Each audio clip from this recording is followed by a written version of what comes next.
Councillor Moore. Thank you, Chair.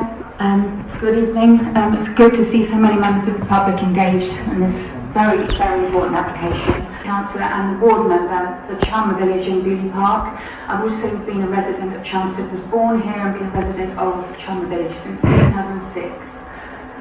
I wholeheartedly recommend that before determination, members do undertake a site visit and also accept the kind of invitation to see Barnes Mill in operation.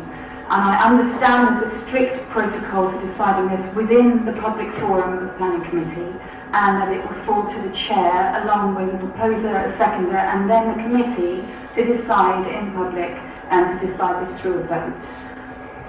I would also ask members this evening to consider the implications of an updated National Flood Risk Assessment, or NAFRA, which is due to be published imminently in spring 2025, according to their website on Government Today, along with the National Coastal Erosion Risk Map. The revised data may have several significant implications for housing developments going forward. So we're looking at site selection, where developers may well need to be more cautious in selecting sites for new housing projects, and areas identified as high risk for flooding or coastal erosion may require even stricter regulations and may be deemed unsuitable for development. We're looking at design and construction standards too with regard to flood risk, and housing developments in areas with moderate flood risk may well need to incorporate enhanced design and construction standards. Planning permissions too may well be affected, and local planning authorities such as ours are going to potentially use updated data to make more informed decisions about granting planning permissions, given the impacts of climate change. And applications for developments in high-risk areas may face stricter scrutiny or be denied to ensure the community is safe and resilient. Insurance and financing is also pertinent, and the properties in high-risk areas may face higher insurance premiums or difficulties in obtaining financing. This could also influence developers and buyers' decisions, potentially reducing demand for housing in those specific areas. Finally, community resilience, which is the only positive I take from this projection of what we're going to see in the future, in that the data will help us as a community better understand our own flood risk and be able to take proactive measures to enhance resilience.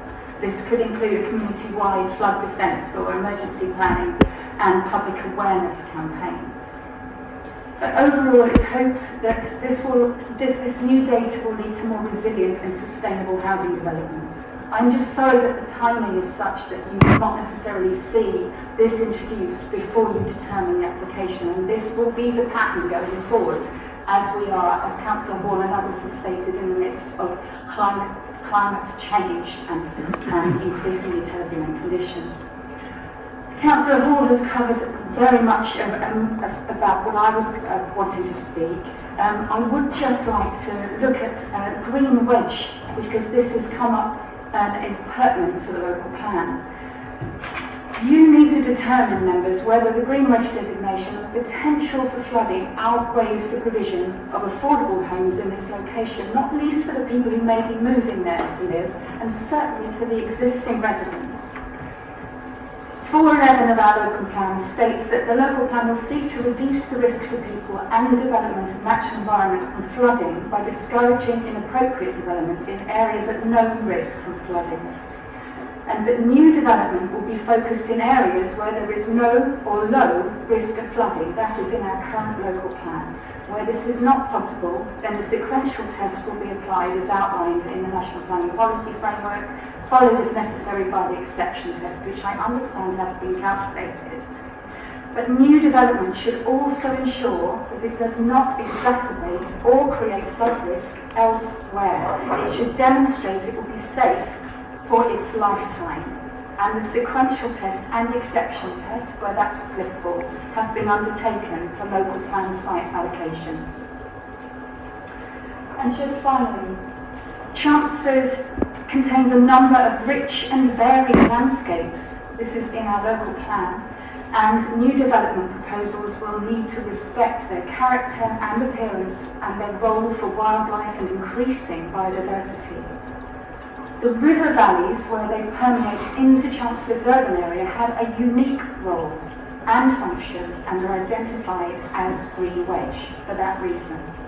New development proposals will also need to respond to the character and appearance of the built environment, in particular to conserve or enhance the historic environment, focusing development at the higher order settlements outside the green belt, and must respect the existing development pattern and hierarchy of other settlements. Those words are taken from our current local plan, and I will leave you to reflect on that as you determine the application. Thank you for your time, and I look forward to hearing your comments as we enter a constructive debate. Thank you.